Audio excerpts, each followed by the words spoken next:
خراغلاس ملګرو مایکروسافټ آفیس ویډیوز ته دا زموږ سره د مایکروسافټ آفیس دویمه ویډیو ده. په تیر ویډیو کې مونږ ویلې هر هغه څوک چې غواړي چې مایکروسافټ آفیس زده کړي نو بعضې شیان دي چې هغه باید زده وي.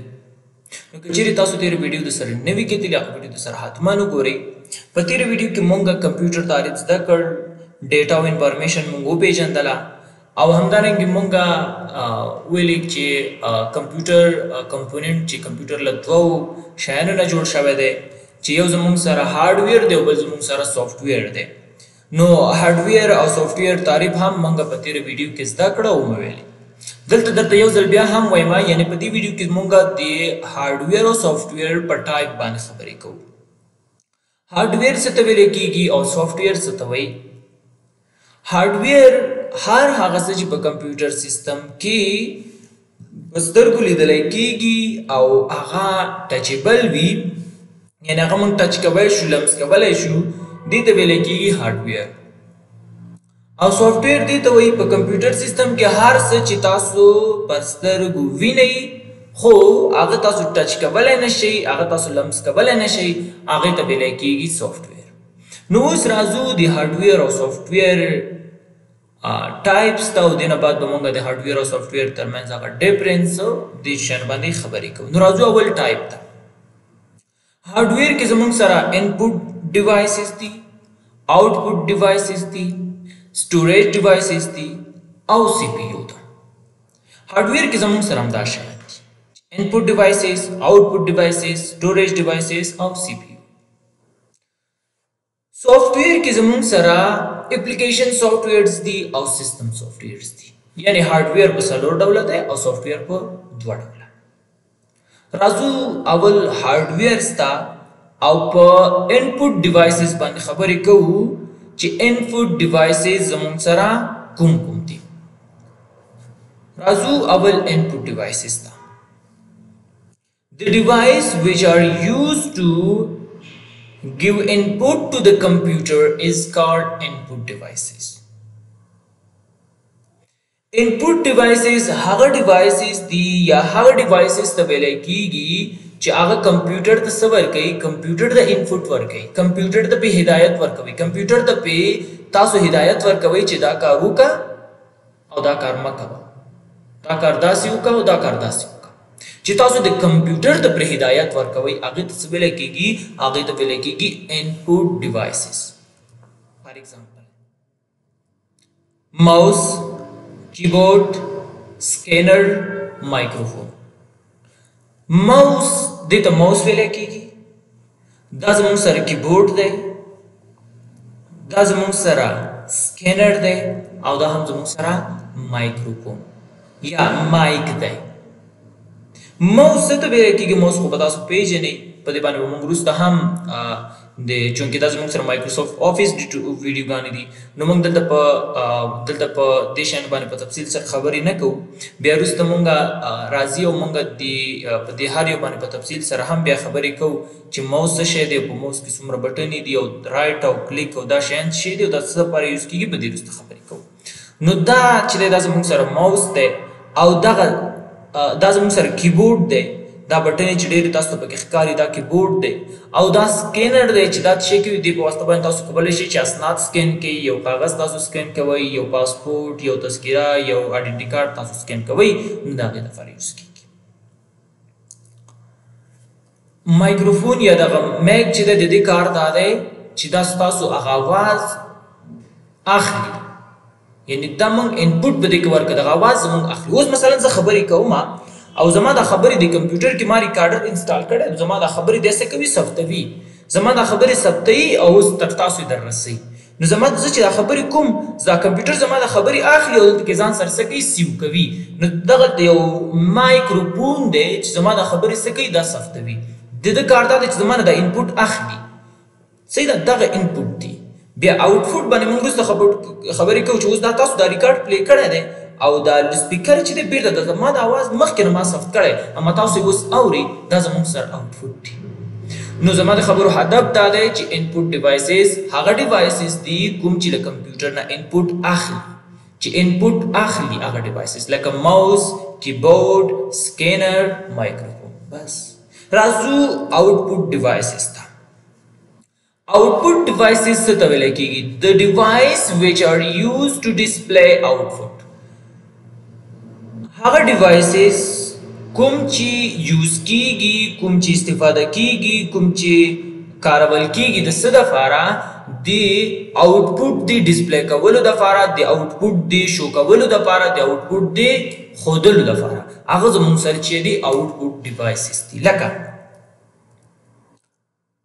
مونیټور پرنټر پروجیکټور یا داسې پروجیکټر په تاسو لیدلی وي پروجیکټور او سپیکر دا هغه ډیوایسز دي چې تاسو ته د هغه آوټپوټ څه کې ډسپلی کوي لکه څنګه چې تاسو ما وختي ویلي زه چې اوس دا خبرې کوم زما دا ټولې خبرې څه کېږي دا کمپیوټر کې یو مایکروفون دی زما دا خبرې دا اخلي ثبتوي او هغه بیرته څه کېږي تاسو چې کله اورئ نو د سپیکر په ذریعه سره دا بیرته تاسو څه کوي اورئ یا مثلا په جماعت کې کله چې مولوي صاحب بیان کوي مثلا هغه خبرې کوي دا مایک ورسره دی که نه خبرې مولوي صاحب کوي مطلب تبلیغ کوي دا خبرې په دې مایک کې کیږي او هلته د سپیکر نه بیرته اواز وځي دا څه شول دغه زموږ سره یعنی دا خبرې کول چې دلته کې مایکروفون دلته خبرې کیږي د سپیکر کې د مایک کې او هلته د سپیکر نه بیرته اواز وځي نو د مایک کې خبرې کول دا زموږ سره انپوټ او هلته چې د سپیکر نه اواز وځي هغه څه شو آوټپوټ شو یا بل مثال دا اولنی چې دا مونیټور دی اوس په مونیټور کې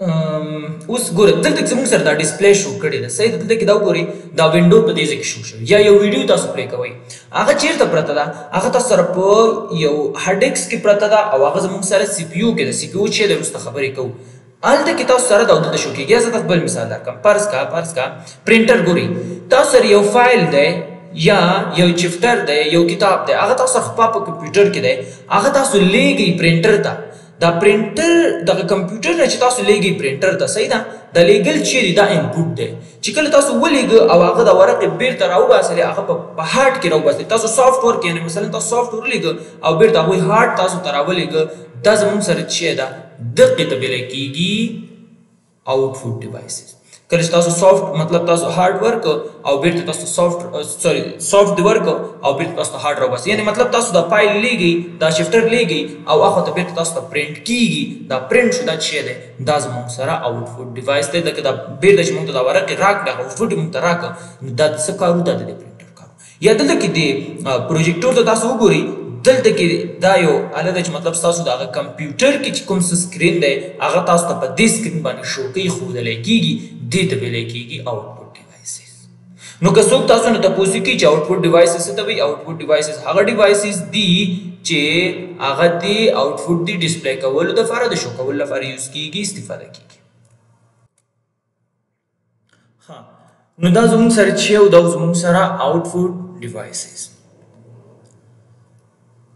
نو مونږه هارډویر کې دوه ټایپ یې ویلې چې انپوټ ډیوایسز آوټپوټ ډیوایسز مو ویلې اوس راځو سټوریج ډیوایسز ته چې سټوریج ډیوایسز ته ویل کېږي که بیا هم که په دې باندې تاسو نه یې پوه شوئ چې انپوټ آوټپوټ ډیوایسز چیرې د ویډیو ډسکرپشن کې هم زما د واتساپ نمبر مې هم شته ایمیل مې هم شته کولی شئ ماته میسیج وکړئ په هر ځای باندې چې تاسو پوه نه شوئ یا کمنټ وکړئ زه تاسو ته حتما یو ځل بیا تشریح کوم انپوټ آوټپوټ ډیوایسز په یو بله طریقه باندې یا هم لاندې زما د واتساپ نمبر شته ماته میسیج وکړئ زه به تاسو ته بیا تشریح راځو سټوریج ډیوایسز ته چې سټوریج ډیوایسز څه ته ویلی کېږي سټوریج ډیوایسز دې ته وایي چې هغه مونږ د سټوریج دپاره یوز کوو یعنی د هغه ډیوایسز چې ډیټا د سټور کولو دپاره یوز کېږي که شارټ درته سمپل درته که څوک تاسو نه تپوس وکړي چې سټوریج ډیوایسز څه ته وایي تاسو ورته وایي سټوریج ډیوایسز هغه ډیوایسز دي چې ډیټا د سټور کولو دپاره یوز کېږي د ډیټا د ذخیره کولو دپاره یوز کېږي استفاده کېږي دې ته ویل کېږي سټوریج ډیوایسز سټوریج ډیوایسز ټایپ زموږ سره څه شی دي سټوریج ډیوایسز زموږ سره په دوه ډوله دي چې یو زموږ سره پرایمري سټوریج دی بل زموږ سره سیکنډري سټوریج ډیوایسز دي. راځو په هر یو باندې په تفصیل سره خبرې کوو. پرایمري سټوریج ډیوایسز څه ته ویل کیږي؟ پرایمري سټوریج ډیوایسز زموږ سره کوم دي او سیکنډري سټوریج ډیوایسز څه ته ویل کیږي او سیکنډري سټوریج زموږ سره کوم دي. اول راځو پرایمري سټوریج ډیوایسز ته. پرایمري سټوریج ډیوایسز هغه ډیوایسز دي that communicate direct with the CPU. پرایمري سټوریج ډیوایسز هغه ډیوایس ته ویل کیږي چې هغه ډایرکټ له سی پی یو سره څه کوي، کمیونیکیشن کوي، ډایرکټ له سی پی یو سره خبرې اترې کوي، ډایرکټ له سی پی یو نه ډیټا اخلي، ډایرکټ له سی پی یو سره شي کوي، کمیونیکیشن کوي. سیکنډري سټوریج ډیوایسز هغه ډیوایسز دي چې باغې کې بیک اپ پرووایډ وي، بیک اپ پکې اویلیبل وي which is provide backup storage. هغه ډیوایسز چې باغې کې بیک اپ زموږ سره چیرې اویلیبل دي. راځو د دوه ټایپس ته. دلته کې موږ پرایمري سټوریج ډیوایسز ویلې. پرایمري سټوریج ډیوایسز چې دي باغې کې زموږ سره ریم دی، روم دی او دغه شکلونه دي چې دا زموږ سره ریم دی او دا زموږ سره روم دی. یا دا وګورئ دا زموږ سره چې دی دا زموږ سره روم دی. چې ریم څه ته ویل کیږي؟ ریم څه شی دی؟ RAM او ROM. ریم په څو ډوله دی او ROM یا روم په څو ډوله دی؟ په دې ټولو باندې وروسته خبرې کوو. چې یو زموږ سره S ریم دی، بل زموږ سره D ریم دی، روم چې دی P روم، EP روم او ډبل E روم دی. بل زموږ سره سیکنډري سټوریج ډیوایسز دي. سیکنډري سټوریج ډیوایسز هغه ډیوایسز دي چې پاغه کې بیک اپ څه شی دی؟ بیک اپ پرووایډ دی. لکه چې کوم ډیټا تاسو نه ډیلیټ شو تاسو کولای شئ هغه بیرته راوړئ. سیکنډري سټوریج ډیوایسز چې دي هغه زموږ سره چې دي هغه زموږ سره پن ډرایو چې تاسو ورته USB هم ویلی شئ. دویم زموږ سره HDD یا SSD هارډ ډیسک چې دي چې HDD SSD چې زموږ سره په ډیسکټاپ کې دغه لاندې چې کوم تاسو وینئ دغه زموږ سره دا غټ چې زموږ سره په ډیسکټاپ کې راځي. ورپسې دا دویم چې دی دا زموږ سره دغه لیپټاپ کې زموږ سره دا وي چې یو زموږ سره SSD دي یو زموږ سره HDD دي چې په دې باندې موږ وروسته په تفصیل سره خبرې کوو چې SSD چې ته وایي HDD دا څه شی دی. اوس دپاره صرف دومره پوه شئ چې دې ته ویل کېږي هارډ ډیسک دې ته وایي. او دا زموږ سره USB چې دی USB هارډ ډیسک دا زموږ سره چې دي دا زموږ سره په سیکنډري سټوریج ډیوایسز کې راځي. که موږ راشو فلاپي ډیسک ته چې دا اوس دومره نه یوز کېږي. او بل زموږ سره چې دي CD DVDs دي. نو دا هر ډیوایسز دي که چېرته په دې کې تاسو ډیټا تاسو سره وي او تاسو نه ډیټا ډیلیټ شوه، په غلطۍ کې ډیلیټ شوه یا ستاسو پام نه تاسو نه ډیلیټ شوه، نو تاسو څنګه کولی شئ چې دغه ډیټا بیرته راوړئ؟ نو دا شیان باید تاسو که چېرې تاسو سره یو فلش وي تاسو هغې سره ستاسو پکې فیملی پکچرز وي او تاسو ډیلیټ کړه فارمټ دې کړه او تاسو دا فلش تاسو نه ورک شو داسې به نه وایي چې مطلب دا فلش د ما نه ورک شو یا فلش ختم شو ما خو فارمټ کړی زه ورک شو د خیر دی. نه هغه بیرته هغه کس کولی شي بیرته لاسته راوړي. نو بیا زه تاسو دا آپشن هم ښیم چې تاسو څنګه کولی شئ خپل فلش خپل هارډ ډیسک داسې جوړ کړئ که چېرې تاسو نه ورک شو سبا ستاسو هغه څوک بیک اپ نه کی چې مطلب تاسو هغه کوم مثلا تاسو یو فلش دی تاسو هر وخت هغې تاسو سره فیملی پکچرز وي خو بس په هغه ورځ باندې تا هغه ډیلیټ کړی او فارمېټ کړي دي ټول او تاسو نه ورک شو. نو اوس آیا بل څوک کولی شي هغه لاسته راوړي؟ نه. هم یې کولی شي لاسته راوړي هم نه شي کولی. که چېرته بیک اپ مطلب که چېرته هغه د دې ریکوري کې بیرته راوړی شي اما موږ څه کار وکړو چې د دې ریکوري ونه کړي هغه کس هغه طریقه هم زه درته ښیم. نو صرف دلته کې موږ خبره کوو په سیکنډري سټوریج ډیوایسز باندې چې سیکنډري سټوریج ډیوایسز هغه ډیوایسز دي چې هغې کې زموږ سره چې دی بیک اپ پرووایډ دی. که چېرې تاسو نه کوم ډیټا پکې ډیلیټ شو تاسو کولی شئ هغه ډیټا بیرته راوړئ. که هغه زموږ سره فلش دی که هارډ ډیسک دی که فلاپي ډیسک دی او که CD او DVD دی. راځو ریم باندې خبرې کوو چې ریم څه ته ویلی کېږي او ریم څه شی دی. ریم سیده دا مخفف دی رینډم ایکسس میموري ده. It is a volatile memory. دې ته volatile memory هم ویل کېږي. دا زموږ سره volatile memory ده او direct access memory هم ورته وایي. که تاسو یاد شي موږ سټارټ کې ویلي چې primary storage devices هغه storage devices دي چې دا ډایرکټ کمیونیکیشن کوي له CPU سره. نو په هغې کې یو زموږ سره ریم دی. بله خبر مو په یاد وي چې ریم زموږ سره په کمپیوټر کې ډېر زیات مهم دی. یوازې کمپیوټر کې نه موبایل کې وغیره کوم ډیوایسز چې ریم خوري دا زموږ سره چې ډېر زیات مهم او امپورټنت دی دې خبرې ته باید پام وي کله چې هم تاسو کمپیوټر اخلي کنه یا موبایل اخلي اکثر تاسو ملګري تاسو ته وایي ویل که څومره ریم پکې دی څومره ریم پکې دی څومره هارډ ډیسک پکې څومره دی یا مثلا څومره سټوریج پکې دی سټوریج څومره دی پکې ریم پکې څومره دی نو دا ولې دا پوښتنه خلک کوي او خلک وایي چې ریم مطلب باید ډېر واخیستلی شي ولې هغه ځکه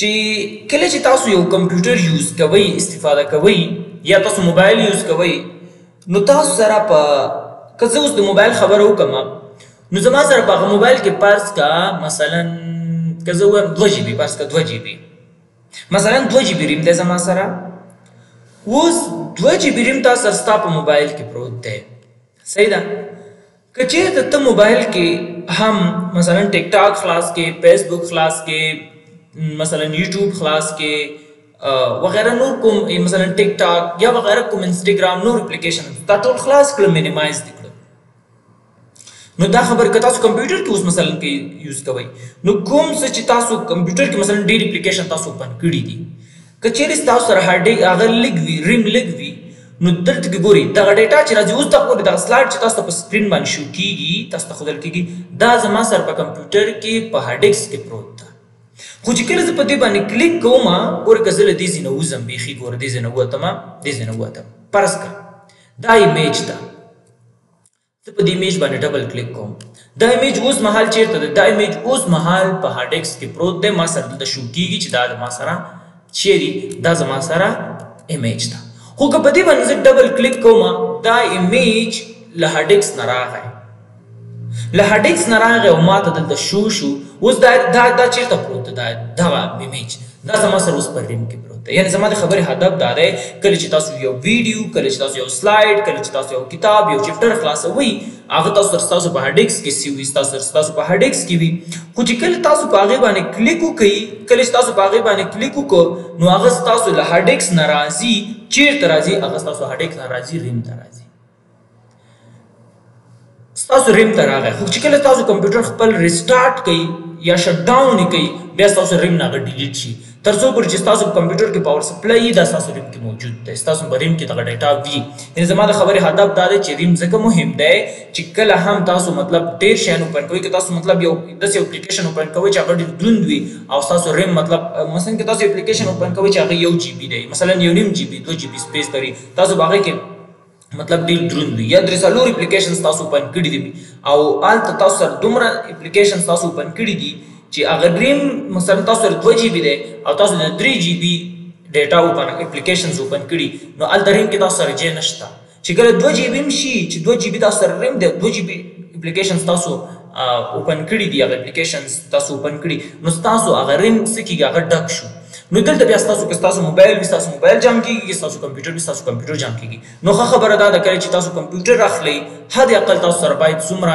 6 یا 8 جی بي ریم تاسو سره باید وي که 6 وي که 8 وي او که چیرې تاسو موبایل اخلئ موبایل کې هم حد اقل تاسو باید 6 یا 8 جی بي ریم تاسو باید واخلئ که زیات وي هغه لا ښه خبره ده اما حد اقل باید یو 6 جی بي ریم باید اوسېږي دا 2 جی بي 1 جی بي 3 جی بي دې ریمونه نه واوړئ صحیح ده حد اقل داسې یو موبایل واخلئ چې تاسو سره 6 جی بي یا 8 جی بي ریم ولري یا داسې یو کمپیوټر تاسو واخلئ چې اخلئ چې 6 یا 8 جی بي ریم ولري د کمپیوټر ریمونه خو اسانه تاسو په اسانۍ سره کولی شئ هغه چینج کړئ هر وخت تاسو کولی شئ چې هغه چینج کړئ بل نوټ تر اعظم یو څو خبرې دا ځان سره نوټ کړئ ریم یا رینډم ایکسس میموري چې دا د سی پی یو یو پارت دی دا د یو سی پی یو برخه ده بل ریم چې دی دا ډایرکټ ایکسس میموري ده ډایرکټ ډیټا د ریم ډیټا ډایرکټلی ایکسس بای د سی پی یو دا د سی پی یو نه ډایرکټ ډیټا چې کوي ایکسس کوي سی پی یو نه بل اټ از ویری فاست میموري دا ډیره تیزه میموري ده ریم چې تاسو په دې یو ویډیو باندې کلیک وکړئ هغه ویډیو زموږ سره په هارډ ډیسک پراته څنګه چې په کلیک وکړئ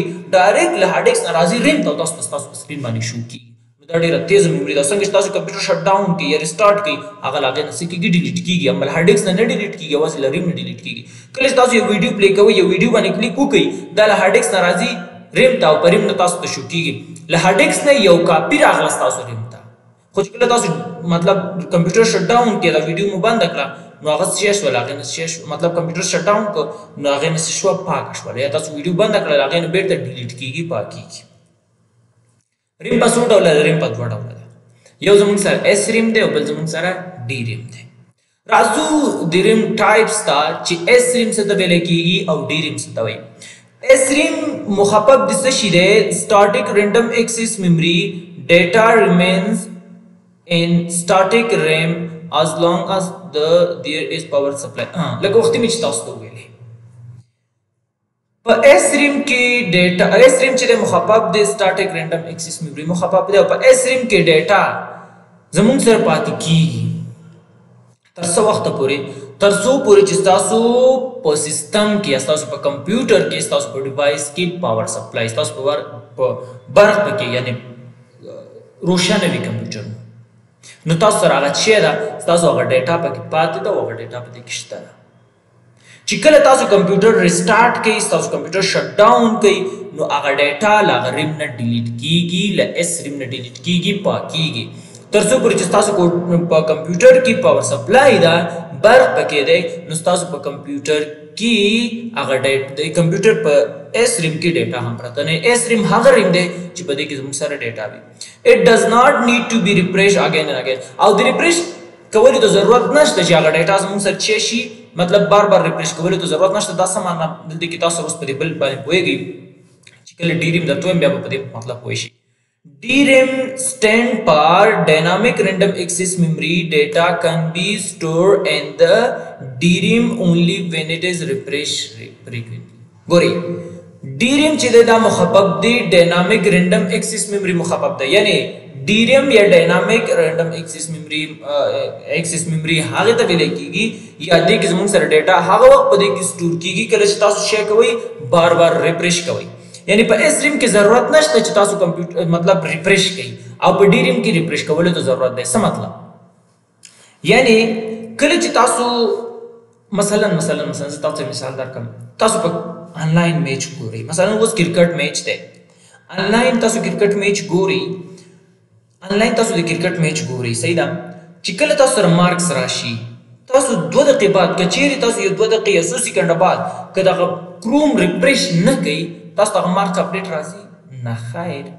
کچېرې تاسو هغه اپډیټ ریفریش کوئ، تاسو سره هغه شی کېږي په هغې کې اپډیټ راځي. که تاسو ریفریش نه کوئ په هغې کې تاسو سره اپډیټ نه راځي. زما د خبرې هدف دا دی چې اس ریم کې زموږ سره ډیټا هغه وخت سٹور کیږي، ذخیره کیږي کله چې پاور سپلای، کله چې برق وي ستاسو په سیستم کې او ریفریش کولو ته ضرورت نشته.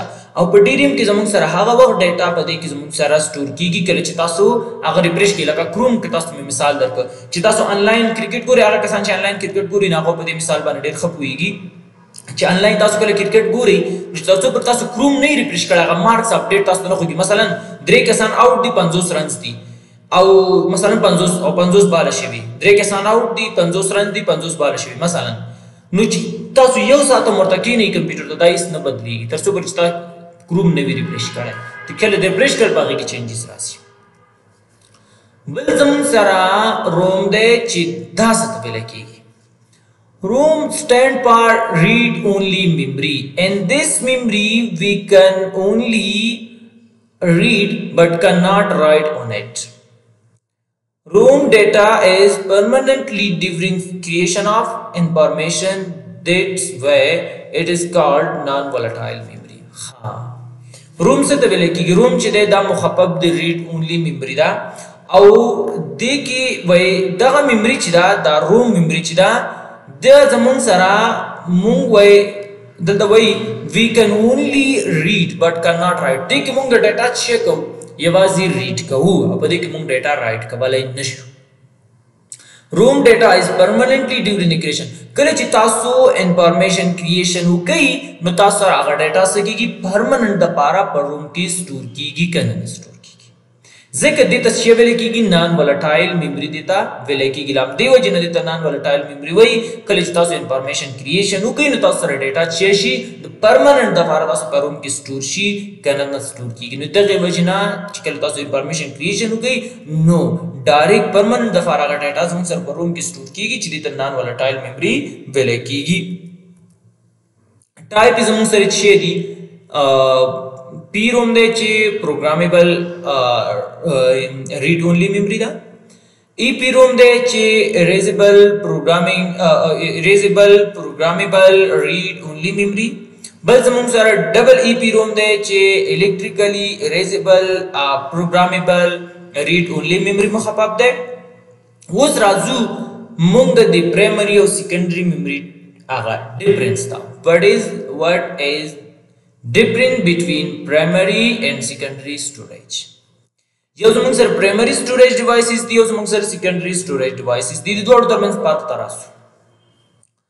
Primary memory یعنی څه ته ویل کیږي؟ Primary memory is also called main memory. دا خبره دې باید په یاد وي، دا مهم سوال دی. او دلته ګوري secondary memory is also called auxiliary memory. که تاسو نو څوک ته پوښتنه کې main memory څه ته وایي؟ ته ورته main memory خو علم مونږ نه دی ویلي، یعنی پیژنم نه. main memory primary memory دواړه یو خبره ده، یعنی دواړو یو نوم دی. که زه وایم secondary memory یا auxiliary memory دا هم یو خبره. که څوک درته وایي auxiliary memory secondary memory فرق یې څه دی؟ اکثر بعضې کسان داسې وي چې تاسو غلطي تاسو وایي د primary memory او main memory ترمنځ فرق څه دی؟ اصل کې خو دواړه یو شی دي. یا درته وایي secondary memory auxiliary memory دواړو ترمنځ فرق څه دی؟ دواړه یو شی دي. صحیح ده؟ نو primary memory او main memory یو شی دي، secondary memory او auxiliary memory یو شی دي. نو که تاسو څوک وایي secondary memory auxiliary memory دواړه یو خبره ده. it is دا چې دا د کم وخت لپاره په دې کې زموږ سره ډیټا چې کېږي سټور کېږي، یعنی محدود ټایم. او دې کې زموږ سره ډیټا د پرمننت لپاره په دې کې زموږ سره ډیټا سټور کېږي، مینګ د لانګ ټایم لپاره. صحیح ده؟ پرمننت لپاره ډیټا دې کې سټور وي. دریم فرق دا ده چې پرایمري میموري یعنی چې وي دا فاسټ وي او سیکنډري میموري یعنی چې دي سلو دي. بل فرق دا ده چې پرایمري میموري یعنی د سایز د لنګانا د سمالست دي او سیکنډري میموري یعنی د سایز لنګانا بیګست دي. او دلته ګوري که سایز لنګانا من خبرې وکړو، سایز درته دا بر مثال ورم چې دی ګوره سایز چې دی سایز د دوی کم دی. پرایمري میموري یعنی چې دی د دې سایز کم. پرایمري میموري یعنی چې وي ریم شو مثلا ریم چې دی د دې سایز وړوکی وي، اما د هغه سایز چې دی مثلا که زه وایم 2 جی بي ریم 3 جی بي ریم 4 جی بي زیات نه زیات ریم چې تاسو یې بس 8 جی بي یا زیات نه زیات 14 جی بي ریم 14 جی بي ریم تاسو کمپیوټر کې بس دا غټ کار دی 14 جی بي ریم. او سیکنډري میموري یعنی چې دی هغه بیګست وي د سایز نه ګان. که زه اوس وایم مثلا 14 جی بي هارد ډیسک تاسو کمپیوټر کې نه بس کیږي، حد اقل تاسو باید تاسو رسوي او 500 جی بي وي 300 او 255 دا خو یې سنتن نه ورکوي. صحیح ده؟ ځکه اس اس ډي هارد ډیسکونه اکثر بعضې کسانو سره څه وي 255 یا 255 وي که نه. 255 چې اکثر که زه خپل کمپیوټر ته راشم نو زما کمپیوټر هم چې دی دا اوس دپاره ډک دی، مطلب 255 یا 300 چې دا ډېر زر ډکېږي 500 یې نو هغه زما هدف دلته کې سایز له نګانه ده. نو سایز له نګانه چې وي دا غټ وي سیکنډري او پرایمري چې دا وړې وي. بل دا چې پرایمري میموري یعنی چې دی ډایرکټ له سی پی یو سره کمیونیکیشن کوي او سیکنډري میموري یعنی نه کوي. بل فرق دا دی چې پرایمري میموري یعنی چې وي ایکسپنسیو دا قیمته دي او دا چې دي دا ارزانه دي. ځکه که تاسو 4 جی بي ریم مثلا 4 جی بي ریم که زه اوس ووایم 4 جی بي ریم دا اوس مهال چې تاسو اخلئ خو ریمونه فرق کوي، خو مثلا زه به ووایم 4 جی بي ریم که تاسو اخلئ مثلا په 1000 روپۍ ده، خو که تاسو اوس 500 جی بي هارد ډیسک اخلئ 500 جی بي هارد ډیسک له W3 له پوک سره چې USB 3 وي DM یا W هر پوک چې فرق نه کوي 500 جی بي تقریبا په 1200 روپۍ تاسو ته ملاویږي، 1200 ته ملاویږي. نو 1200 باندې تاسو 500 جی بي سره له پوک ملاویږي. که پوک نه اخلي 400 روپۍ ته 300 ته نه لري کا نو 300 ته نه چې ته نه لري کې له 250 نه سو پاتې کېږي تقریبا 900 ونیسه، یعنی په 900 روپۍ باندې تاسو 500 جی بي ته نه بغیر د پوک نه 900 پورې تاسو هارد ډیسک 500 جی بي درکوي او ریم تاته 4 جی بي یا 6 جی بي تاته په سود درکول کېږي، تاته په 1000 روپۍ درکول کېږي. نو دا چې دي پرایمري میموري یعنی قیمتي دي او بل سایز یې وړي دي او سیکنډري میموري یعنی چې دي غټ هم دي او چې هم دي ارزانه هم دي. نو دا زموږ سره هارډویر چې موږ انپوټ ډیوایسز، آوټپوټ ډیوایسز، سټوریج ډیوایسز دا موږ ویلې. اوس دا درې مونږ ویلې صرف په هارډویرز کې مونږ دا درې ویلې انپوټ ډیوایسز آوټپوټ ډیوایسز سټوریج ډیوایسز اوس راځو سی پی یو ته او په سی پی یو باندې خبرې کوو چې سی پی یو څه ته ویل کېږي دا هم زمونږ سره د کمپیوټر په کمپوننټس کې راځي CPU stand for Central Processing Unit.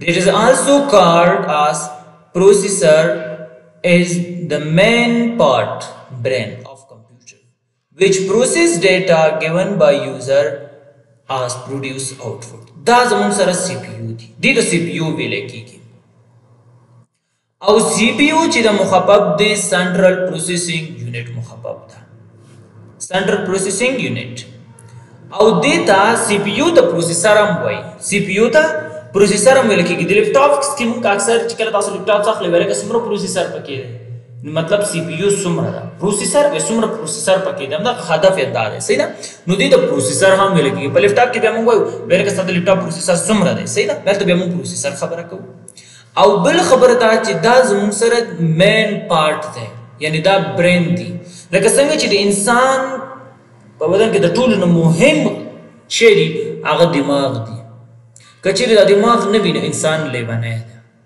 هیڅ چې کله انسان لیونی شو بیا که انسان که څومره هم ښایسته وي که څومره هر څومره که جایداد پیسې مال هر څه چې به لري بیا هیڅ بیا څه معنا لري نه نو د کمپیوټر مازغه چې دی هغه دا سی پی یو ده نو اوس که چیرته د سی پی یو د صحیح وه نو ستا کمپیوټر هم صحیح ده نو که د انسان مازغه برابر بل صحیح ده که نه هیڅ نو داسې که ستاسو سی پی یو هم صحیح وه نو ښه خبر ده که ستاسو سی پی یو مزه نه وه نو ستاسو د کمپیوټر مزه به هم نه وي نو د دغه سی پی یو کار دی which process data given by user چې دا ډیټا څه کوي پروسس کوي کوم چې د یوزر لخوا نه ورکولی کېږي او هغه موږ ته څه کوي پروډیوس کوي سی پی یو زموږ سره دوه پارټ لري یا سی پی یو زموږ سره دوه برخې لري چې یو ای سی ایل دی او یو زموږ سره سی یو دی ای سی ایل چې دی دا مخفف د څه شي دی دا مخفف د اریتمیټیک لاجیک یونټ ده او بل زموږ سره چې دی سی یو دی چې سی یو چې دی هغه مخفف د کنټرول یونټ ده اوس ای سی ایل څه ته ویل کېږي او سی یو یعنی اریتمیټیک لاجیک یونټ څه ته وایي او سی یو کنټرول یونټ څه ته ویل کېږي ای سی ایل چې دی د اریتمیټیک لاجیک یونټ په دې مطلب په سی پی یو کې چې څومره هغه اریتمیټیک یعنی لاجیکي کارونه ترسره کېږي هغه د دغې برخې کار ده د دې ای سی ایل کار دی کاغذ زموږ سره سبسټراکشن دی کاغذ زموږ سره ایډیشن دی کاغذ زموږ سره ډیویژن او کاغذ زموږ سره ملټیپلیکیشن دی دا د چا کار دی دا د ای سی ایل کار دی یا دا د اریتمیټیک لاجیک یونټ کار دی سی یو یا کنټرول یونټ چې دی د دې برخې کار دا دی all hardware operation on any computer like input output په کمپیوټر سیستم کې څومره هغه هارډویر پارټس چې دي هارډویر اپریشنز چې دي کاغه انپوټ ډیوایسز دي که آوټپوټ ډیوایس که انپوټ او آوټپوټ سټوریج ډیوایسز چې دي